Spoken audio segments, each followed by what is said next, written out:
नमस्ते, थर्ड आई में आपका स्वागत है।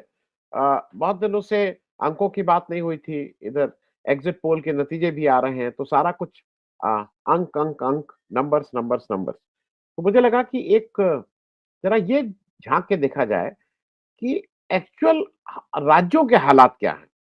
मैं हर हर जब भी आपके साथ बात करता हूँ, तो उसको फिर रिवाइज़ कर देता हूँ।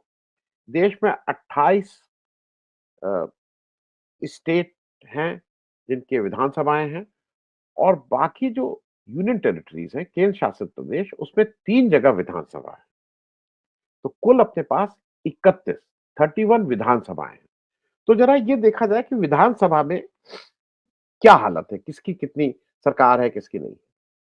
तो मैंने इसको जब बात करनी शुरू की तो मैंने कहा कि इसको ऐसे देखना ज़्यादा ज़रूरी है कि सरकार किसकी है या मेन ऑपोज़िशन पार्टी वहाँ कौन है। हो सकता है सरकार ना हो, लेकिन ऑपोज़िशन में कौन है। तो इसकी कैटेगरी मैंने अच्छा और अ, इस बेसिस पे मैंने उसको सेग्रीगेट किया। अब आप एक ये देखेंगे एक टेबल है जिसमें पहला कॉलम है जिसमें स्टेट के नाम लिखे हुए हैं। वो अल्फाबेटिकली है उसमें कुछ वो नहीं है। 31 स्टेट और यूनियन टेरिटरी जहाँ पे विधानसभाएँ हैं। दूसरे कॉलम में सरकार किस पार्टी की है और तीसरे कॉलम में मेन ऑपोजिशन पार्टी उस स्टेट में कौन है। इसमें कहीं-कहीं आपको क्रॉस या वो दिखेगा जिसका मतलब ये है कि वो ना बीजेपी से अलाइन है, अगर बीजेपी से होगा तो उसका एनडीए नाम होगा और ना वो कांग्रेस के साथ अलाइन है, अगर कांग्रेस के साथ अलाइन होगा तो उसमें इंडिया लिखा जाएगा। तो जैसा आप देख रहे हैं आंध्र प्रदेश में सरकार वाईएसआर कांग्रेस किसी के साथ अलाइन नहीं, मेन ऑपोजिशन चंद्रबाबु नायडू किसी के साथ अलाइन नहीं। जो things as it stands today 1 दिसंबर 2023 को। अब आइए अरुणाचल। अरुणाचल में सरकार बीजेपी की, मेन ऑपोजिशन कांग्रेस। असम में सरकार BJP, main opposition Congress. Bihar, सरकार इंडिया गठबंधन की, मेन ऑपोजिशन एनडीए। यहाँ पे मेन ऑपोजिशन बीजेपी इसलिए नहीं क्योंकि वहाँ पे घटक दल हैं, रामविलास पासवान वाला और ये सब पार्टीज मिलके वहाँ एनडीए है। छत्तीसगढ़ में सरकार कांग्रेस की, मेन ऑपोजिशन बीजेपी। दिल्ली में सरकार इंडिया की, मेन ऑपोजिशन बीजेपी। गोवा में सरकार बीजेपी, मेन ऑपोजिशन कांग्रेस। यही स्थिति गुजरात में, सरकार BJP, main opposition Congress. Haryana में एनडीए की सरकार है, ये आपको पता ही है और मेन ऑपोजिशन कांग्रेस है। हिमाचल प्रदेश में कांग्रेस की सरकार, main opposition BJP.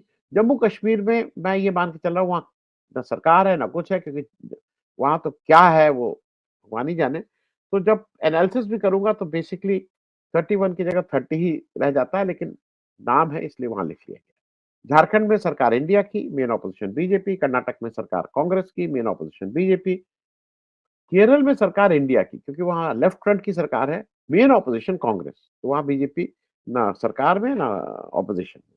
Madhya Pradesh में एज ऑन डेट बीजेपी की सरकार, कांग्रेस मेन ऑपोजिशन। महाराष्ट्र में एनडीए की सरकार, मेन ऑपोजिशन इंडिया। मणिपुर में बीजेपी की सरकार, मेन ऑपोजिशन जो पार्टी मणिपुर की है उसका वो कांग्रेस नहीं। तो इसलिए उसका और उसका एफिलिएशन इंडिया से नहीं है। मेघालय, अब मेघालय के बारे में थोड़ा आपको बता दें क्योंकि एक काफ़ी बार-बार एक झूठा नैरेटिव तैयार किया जाता है कि नॉर्थ ईस्ट में सब जगह बीजेपी की या बीजेपी के अलाइड पार्टियों की सरकार है। तो मेघालय के बारे में जान लीजिए, वहाँ 60 विधानसभाएँ क्षेत्र हैं। वहाँ पे 60 में एनपीपी की जो पिछला इलेक्शन हुआ था उसमें 26 सीट आई थी, यूडीपी की 12 सीट आई थी। तृणमूल कांग्रेस की 5, कांग्रेस की 5 और बीजेपी की 2 सीट आई थी। अच्छा बीजेपी वहाँ कोई अलाई के साथ नहीं लड़ी थी, बीजेपी वहाँ 59 सीट में 60 सीटों में 59 सीट में बीजेपी लड़ी थी और केवल 2 सीटों पे जीती थी। तो टेक्निकली मेघालय में ना कांग्रेस है, ना बीजेपी है। अब आप कहिए कि मैं उनके साथ हूँ, वो बात है लेकिन वहाँ कोई है नहीं। मिज़ोरम, मिज़ोरम में अभी तो परसों रिजल्ट आ जाएंगे, लेकिन एज सरकार स्टैंड्स टुडे एमएनएफ वहां पे है। तो एमएनएफ कहने को मतलब एमएनएफ की अपनी सरकार है, मेन ऑपोजिशन में वहां जेडपीएम है, कांग्रेस नहीं है। तो इसलिए मैंने मिजोरम को ये कर दिया है कि वहां ना कांग्रेस ना बीजेपी। नागालैंड एनडीए की सरकार, मेन ऑपोजिशन कांग्रेस। उड़ीसा और नॉन अलाइंड, जिसको मैंने इसीलिए क्रॉस कर दिया, नॉन अलाइंड, उसका किसी से कोई लेना देना नहीं, अदर्स, और मेन ऑपोजिशन बीजेपी।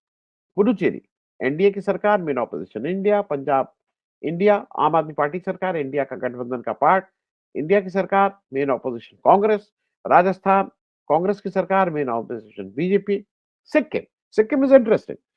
सिक्किम बार बार ऐसा इंप्रेशन दिया जाता है कि इनसे वहां बीजेपी की या बीजेपी के सहयोगी दल की सरकार। सिक्किम में कुल 32 सीटें, एसकेएम की 17 सीटें जीती थी, बीजेपी वहां 0 सीट जीती। तमिलनाडु इंडिया की सरकार, और ये एआईएडीएमके अब एनडीए से बाहर वॉकआउट कर चुका है, वो अब पार्ट ऑफ एनडीए नहीं है, तो वो अदर्स वाली कैटेगरी में आएगा। तेलंगाना सरकार अदर्स की, बीआरएस किसी के साथ मतलब चंद्रशेखर राव की जो बीआरएस पार्टी किसी के साथ अलाइड नहीं, इसलिए उसको अदर्स में रखा गया। Main opposition Congress. Tripura BJP की सरकार, मेन ऑपोजिशन इंडिया, क्योंकि लेफ्ट फ्रंट का वहां है। यूपी बीजेपी की सरकार, main opposition India, Samajwadi party. Uttarakhand BJP की सरकार, main opposition Congress. West Bengal India गठबंधन, तृणमूल कांग्रेस की सरकार, मेन ऑपोजिशन बीजेपी। अब ये जब आप ठीक से देख लीजिएगा तो आपको एक चीज समझ में आ जाएगी कि जैसा कहा जाता है ना कि सब जगह बीजेपी बीजेपी बीजेपी, ऐसा नहीं है। अब मैं आपको कहता हूं जरा दूसरे टेबल पे चलिए, और वो इंटरेस्टिंग होगा।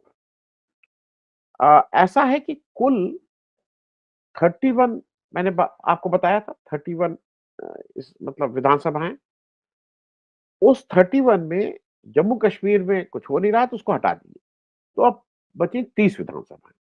तो 30 विधानसभा में एक सरकार होगी, एक मेन ऑपोजिशन होगा, तो टोटल 60, मतलब आपके पास 60 ब्लॉक रहेंगे, 60 जगह रहेंगी फिल करने के लिए। तो या तो आप सरकार में होंगे या ऑपोजिशन में होंगे। तो जब इस क्राइटेरिया से हमने किया तो ये देखिए, 9 जगह पे बीजेपी की सरकार है, गवर्नमेंट बीजेपी, और 8 जगह पे बीजेपी मेन ऑपोजिशन पार्टी। तो 9 और 8, 17 जगह पे या तो बीजेपी सरकार में है, मतलब सरकार बनाई हुई है, या मेन ऑपोजिशन पार्टी। ये 17 जगह उसकी स्थिति। अब जरा कांग्रेस का भी देख लीजिए, क्योंकि ये है ना कि कांग्रेस मुक्त भारत, कांग्रेस का सफाया हो गया, कहीं पता नहीं है, कोई नाम लेने वाला नहीं। कांग्रेस की 4 जगह सरकारें हैं, और 11 जगह कांग्रेस मेन ऑपोजिशन पार्टी। अभी लोगों को लगेगा 11 जगह कैसे? तो एक बार सुन लीजिए। असम में कांग्रेस, ठीक, गोवा में कांग्रेस, ऑपोजिशन की बात कर रहा हूं। गुजरात में कांग्रेस, हरियाणा में कांग्रेस, मध्य प्रदेश में कांग्रेस, अ, केरल में कांग्रेस, नागालैंड में कांग्रेस, पंजाब में कांग्रेस, तेलंगाना में कांग्रेस, और उत्तराखंड में कांग्रेस। तो 11 जगह मेन ऑपोजिशन पार्टी कांग्रेस है। तो कांग्रेस की 4 जगह सरकार, 11 जगह मेन ऑपोजिशन पार्टी, 15 जगह इनका दबदबा है, या तो मेन ऑपोजिशन पार्टी है या सरकार में, वो 17 जगह है बीजेपी। अब आ जाइए इंडिया गठबंधन। इंडिया गठबंधन 7 जगह सरकार में है, 7 जगह सरकार में है, और 4 जगह मेन ऑपोजिशन है। तो कुल कितना हुआ? 11 जगहों पे इंडिया गठबंधन या तो सरकार में है या मेन ऑपोजिशन पार्टी। इसके सामने एनडीए 4 जगह उसकी सरकार है, इसमें कोई दो राय नहीं।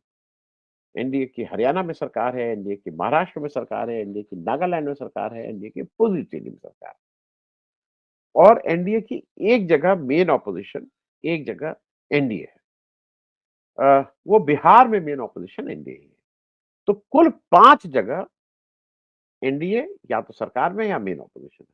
इंडिया 11 जगह है, ठीक है। अदर्स 6 जगह सरकार है, 6 जगह ऑपोजिशन है, 12 जगह अदर्स का है बोलबाला। अब इसको इस ढंग से भी देखिए कि अगर बीजेपी और एनडीए को जोड़ लिया जाए तो 17 और 5 22 जगह एट 22 प्लेसेस या तो बीजेपी और एनडीए की या तो सरकार है या वो मेन ऑपोजिशन। दूसरी तरह से कहें तो 13 जगह उनकी सरकार है और 9 जगह वो मेन ऑपोजिशन। इसके सामने कांग्रेस और इंडिया जो हैं, उनकी 26 जगह है। उनकी 26 जगह सरकार या मेन ऑपोजिशन है। तो इस मामले में वो उनसे ज़्यादा आगे हैं और ज़्यादा वाइडली स्प्रेड है। फिर से समझिए, बीजेपी और एनडीए मिला लें तो उनका कुल 22 जगह पे या पे वो आउट ऑफ 60 22 जगह पे या तो या तो सरकार बनाया है या मेन ऑपोजिशन है। इसके सामने कांग्रेस और इंडिया 26 जगह पे या तो सरकार बनाए हैं या मेन ऑपोजिशन। सरकार की सिर्फ अगर शुद्ध बात कर रहे हैं तो बीजेपी और इंडिया मिला के 13 जगह उनकी सरकार चल रही है। कांग्रेस और इंडिया मिला के 11 जगह उनकी सरकार चल रही है। मेन ऑपोजिशन बीजेपी और एनडीए मिला के 9 जगह है और इंडिया और कांग्रेस मिला के 15 जगह। ये इसलिए समझना ज़रूरी है कि जो बार-बार एक ये होता है ना कि नहीं कांग्रेस अरे बीजेपी की लहर है, बीजेपी की लहर नहीं है। ये आपको कांस्टेंट एक बात आपके दिमाग में बिठाई जाती है कि बीजेपी को रोकने वाला नहीं, अल्टरनेटिव क्या है? मोदी नहीं तो कौन? आएगा तो मोदी ही। ये आपके दिमाग में रोज़ सुबह से शाम तक इसको भरा जाता है। तो ज़रा दिमाग खोलना पड़ेगा आपको, क्योंकि दिमाग खोल के फिर ये देखना पड़ेगा क्या? अब क्योंकि ये इंटरेस्टिंग चीज़ ये हो जा रही है, मैंने आज ये किया है आज फ्राइडे को, अगले फ्राइडे को फिर करूँगा क्योंकि ये जो आज की तारीख में 17 जगह बीजेपी का सरकार और मेन ऑपोजिशन और 15 जगह कांग्रेस का सरकार या मेन ऑपोजिशन, इसपे चेंज होने की काफ़ी संभावना है। क्योंकि अ, एक जगह तो कांग्रेस तेलंगाना तो बढ़िया ही रही है, तो 15 से 16 तो हो ही रहा है। माफ़ कीजिएगा 15 से 15 रहा बढ़ेगा नहीं क्योंकि वो ऑपोजिशन से सरकार में चली जाएगी तो इसलिए उसकी बेसिक कुछ चेंज नहीं होगा, वो 15 ही रहेगा। बीजेपी का अब देखने वाली बात ये है कि सरकार और मेन ऑपोजिशन है 17 वो वैसे का वैसा, इसमें चेंज नहीं होगा। लेकिन 2024 का जब इलेक्शन आ रहा है, तो ग्राउंड पे ऐसा नहीं है कि कांग्रेस साफ है या इंडिया साफ है और सिर्फ बीजेपी का तूती बोल रही है। जो कांग्रेस के लिए जो दिक्कत वाली चीज़ है और जिसको इससे बहुत साफ क्लियर हो जाता है, कांग्रेस के पास जहाँ उसका अ, फुटप्रिंट है या जहाँ पे कांग्रेस अ, मजबूत है, ऐसी जगहों में ऐसी 15 जगहों में 4 जगह तो उसकी सरकार है, 11 जगह वो मेन ऑपोजिशन के रोल में है। और इन 11 जगह जहाँ वो मेन ऑपोजिशन के रोल में है, वहाँ पे उसको अ, बहुत से कारण हैं, उसपे आज डिस्कस नहीं करेंगे, उसपे कई बार हम लोग डिबेट कर चुके हैं, किसी और दिन करेंगे। उसपे उसके अपने गठबंधन के लोग भी वहाँ पे they want their pound of flesh, वो अपना हिस्सा वहाँ चाहते हैं। जैसे मध्य प्रदेश में इंडिया गठबंधन के कुछ सहयोगी दलों का कहना था कि नहीं वहाँ दीजिए और एक जनरल लोगों का था अरे दे देते, अरे 2 सीट देने में क्या था, अरे 1 सीट दे देते, क्या फ़र्क है? जैसे राजस्थान के बारे में है, कि स 6 सीट माँग रही थी, अरे दे देते कम्युनिस्ट पार्टी के लिए, 6 नहीं माँग रही थी, 17 माँग रही थी।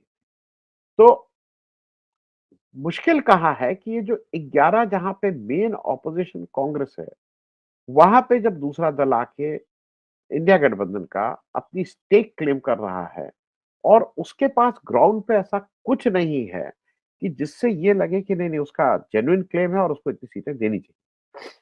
टोकनिज्म के लिए ठीक है, वो मैं उतना मान सकता हूँ कि एक ये होता है कि ओवरऑल भाई सब लोग साथ लड़ रहे हैं तो ये दिखाने के लिए। जैसे बिहार में एनसीपी को कई बार 1 सीट दी जाती थी। यूपी में अभी जब विधानसभा इलेक्शन हुआ तो शरद पवार साहब की एनसीपी को 1 सीट दी गई थी, वो उतना तक ठीक है। लेकिन 1 सीट से ज़्यादा टोकनिज़्म से ज़्यादा देने का क्योंकि ये हार्डकोर पावर पॉलिटिक्स है और इसमें एक-एक सीट मायने रखती है और ख़ास करके ऐसे समय जब ऑपरेशन लोटस बिल्कुल इलेक्शन शुरू होते ही और अगली विधानसभा तक पूरे टाइम लगा रहता है कि आपकी सरकार को कैसे तोड़ा जाए, आपको कैसे गिराया जाए, आपको कैसे आपके एमएलएज़ और उनको तंग किया जाए।